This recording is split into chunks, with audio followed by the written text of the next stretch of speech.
अस्सलामुअलैकुम, खुशामदीद to my vlog. क्या हाल चाल हैं सबके? अल्हम्दुलिल्लाह हम सब बिल्कुल खैरियत से हैं। बस मेरी छोटी बेटी ज़ोया जो हैं उनकी थोड़ी सी तबीयत ख़राब चल रही है। उनको दरअसल हाई फ़ीवर हो गया था, लाइक 101, 102, 103 तक उनका बुखार गया। तो घर में मैं उनको मेडिसिन दे रही थी लेकिन कोई ज़्यादा फ़र्क नहीं उनको पड़ा था। तो बस मैं उनको लेकर आ गई थी जी अपनी फैमिली डॉक्टर के पास। यहाँ कनाडा में आपका सबका एक फैमिली डॉक्टर होता है जहाँ पे आपका अकाउंट खुलता है, आपकी फ़ाइल बनती है, तो आप आके आसानी से मतलब दिखा लेते हैं। लेकिन उसके बाद यहाँ पर वॉक इन क्लिनिक भी होते हैं। तो इस वक्त मैं अपने ही मेडिकल सेंटर आई हूँ, अपनी ही डॉक्टर के पास आई हूँ। लेकिन मैंने क्योंकि अपॉइंटमेंट नहीं लिया था तो हम वॉक इन में आए थे।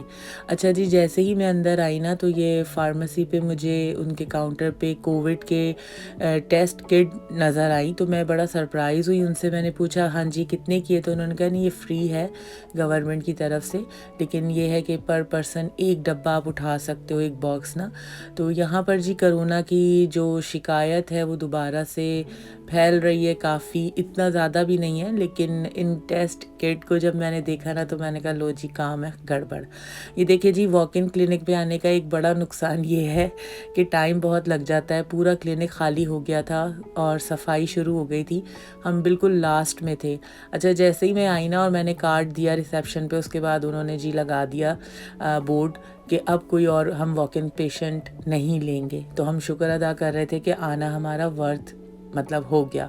तो ये देखें जी ज़ोया की कंडीशन, और शुक्र है अल्लाह का, यहाँ आने का फ़ायदा ये हुआ कि हमें पता चल गया कि इनको ईयर इन्फेक्शन हुआ है जिसकी वजह से इतना तेज़ बुखार था। तो 10 दिन की जी ज़ोया को एंटीबायोटिक दे दी है। तो ये बस हम फिर घर आ गए थे। अच्छा, खाना मैंने आज कुछ बनाया नहीं था। ये जी चिकन मेयो सैंडविच जो मैं बनाती हूँ उसका बैटर है। अक्सर मैं बना के थोड़ा सा फ्रीज़ भी कर लेती हूँ कि कभी इन केस आपको इमरजेंसी हो, कुछ ना हो तो बंदा सैंडविच बना लेता है।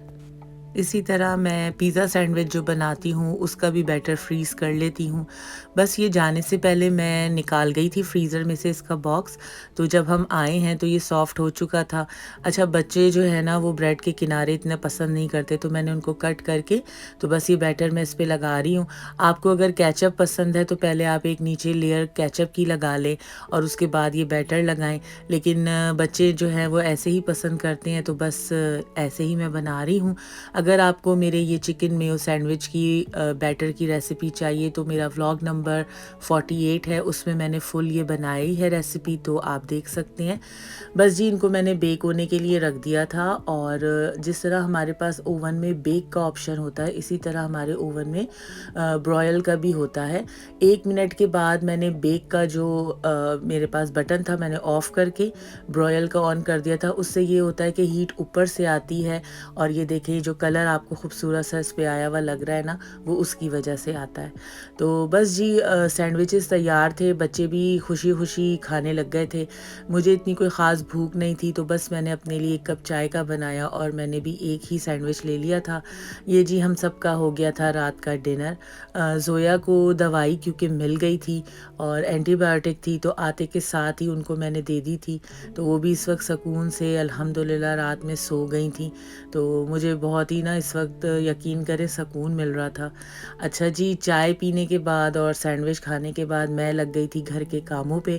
शामी कबाब का मसाला मैंने जो है ना वो दोपहर में ही चढ़ा दिया था, लेकिन बनाया नहीं था, तो बस वो फाइनल अभी करके तो मैंने इसको पीस के तो इनके कबाब बनाकर ही मैं रात को सोई थी। अच्छा, डॉक्टर के पास जाने से ना एक बात और मुझे आज महसूस हुई, अल्लाह ताला की अपनी मोहब्बत उनकी, कि देखें हमना को कुछ दिनों पहले हुआ था ईयर इन्फेक्शन, तो उनके कान में दर्द हुआ क्योंकि वो बता सकती थी, लेकिन ज़ोया क्योंकि छोटी हैं वो बता नहीं सकती थी, तो उनको कान में दर्द नहीं था, उनको बुखार ही इतना ज़्यादा तेज़ हुआ कि उस बुखार की शिद्दत को देख के मैं उनको डॉक्टर के पास लेकर गई कि भाई इतना बुखार क्यों हो रहा है। तो बस ये मेरे रब की मोहब्बत है हम सब से। और वहाँ गए तो देखिए जी हमें पता चला कि तो इनको ईयर इन्फेक्शन है। इसीलिए तो कहते हैं ना कि फ़बिअय्यि आलाइ रब्बिकुमा तुकज़्ज़िबान, और हम अल्लाह ताला की किन किन नेमतों को झुटलाएंगे। बस जी, आज का व्लॉग यहीं तक था। अगर आपको अच्छा लगा हो तो इसे लाइक कीजिएगा, मेरे चैनल को सब्सक्राइब कीजिएगा और अपना आप सब लोग बहुत ज़्यादा ख्याल रखें। मौसम बदल रहा है और मुझे और मेरी पूरी फैमिली को भी आप सब अपनी दुआओं में याद रखिएगा। इंशाअल्लाह ताला मिलते हैं किसी अच्छे से व्लॉग में। अल्लाह हाफिज़।